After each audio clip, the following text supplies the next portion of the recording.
नमस्कार, मैं आकाश अग्रवाल आप सभी दर्शकों का स्वागत करता हूं। दोस्तों, मैं एक ज़रूरी सूचना लेके आप लोगों के पास आया हूं और बहुत सारे पॉइंट्स हैं दोस्तों, उसमें तो मैंने मोबाइल में लिख रखे हैं जिससे मैं भूल ना जाऊं और आप सभी तक वो सारे ही पॉइंट्स पहुंचा सकूं क्योंकि थोड़े इम्पॉर्टेंट हैं।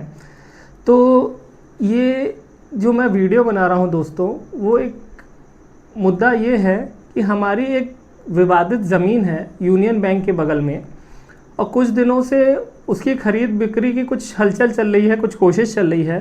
तो बहुत सारे र्यूमर्स भी हैं मार्केट में, मैंने सोचा कि उनको क्लैरिफाई कर दूं दोस्तों। तो बहुत ज़रूरी है दोस्तों, मैं आपको बता दूं कि जो उधर ज़मीन है यूनियन बैंक के बगल में वो विवादित है दोस्तों, और उसका मुकदमा चल रहा है, कई जगह चल रहा है। ये हमारे डीएम साहब हैं, उनके यहाँ भी चल रहा है, एसडीएम के यहाँ भी चल रहा है और हाई कोर्ट में भी। हाई कोर्ट में हमें उससे स्टे मिला हुआ है, तो ये स्टे का पेपर है दोस्तों। और इसमें मैं एक लास्ट लाइन जो कोर्ट ने बोली है, हाई कोर्ट ने, मैं वो रीड आउट कर देता हूँ कि till decision of restoration application both the parties are restrained from alienating the property in dispute. तो इसको अगर हिंदी में ट्रांसलेट करेंगे दोस्तों, तो मोटी मोटा मतलब ये निकलता है कि जब तक रिस्टोरेशन एप्लीकेशन पे कोई फैसला नहीं आ जाता, तब तक जितनी भी पार्टी उसमें है उनको जो प्रॉपर्टी है वो खरीद या बेचनी नहीं है। तो ये एक डॉक्यूमेंट था, मैं आपको सोचा मैंने शेयर कर दूं और आप लोगों को साफ साफ बता दूं कि ये एक स्टे लगी हुई ज़मीन है और इसको खरीदना या बेचना गैरकानूनी माना जाएगा। दूसरा दोस्तों, जब पिताजी थे तो बोलते थे कि जिस शहर में लोभी बसे हों वहाँ पे ठग कभी भूखे नहीं मर सकते।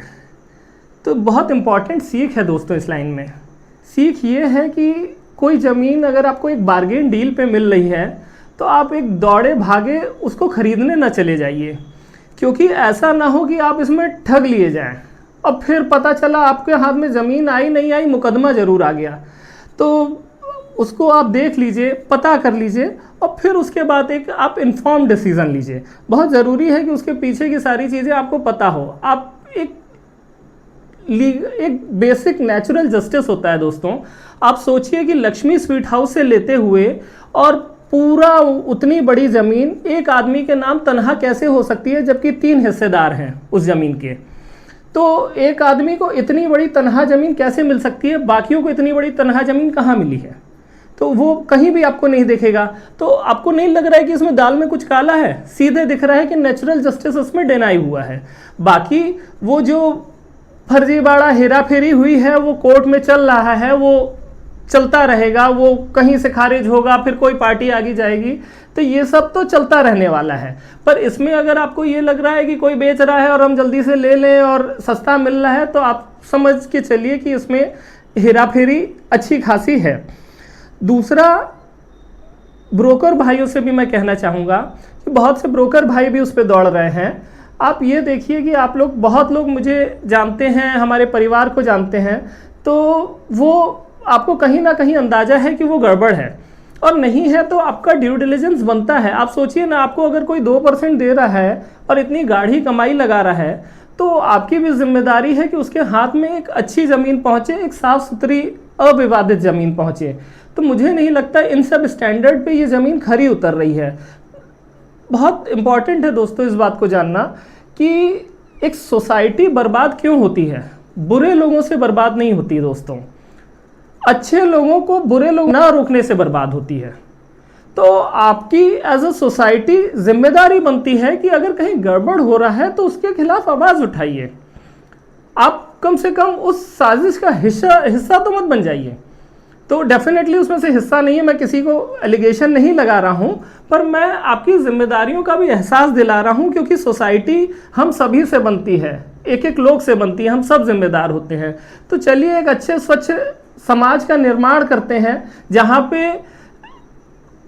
एक साहब हैं जिनके सामने पान खा के जाओ तो वो अपने स्टाफ को डांट देते हैं, गुटखा खा के जाओ तो स्टाफ को डांट देते हैं, और साहब परिवार की ज़मीन खा सकते हैं। तो ये सब डबल स्टैंडर्ड हैं, आप लोग को समझ में आने चाहिए। तो देख लीजिए, अपना ड्यू डिलिजेंस करिए।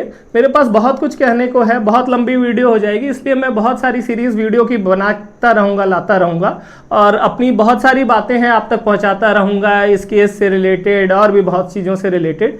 ये मेरी पहली वीडियो है, तो अगली बार जब तक मैं दूसरी वीडियो बनाता हूँ, तब तक के लिए नमस्कार, थैंक यू।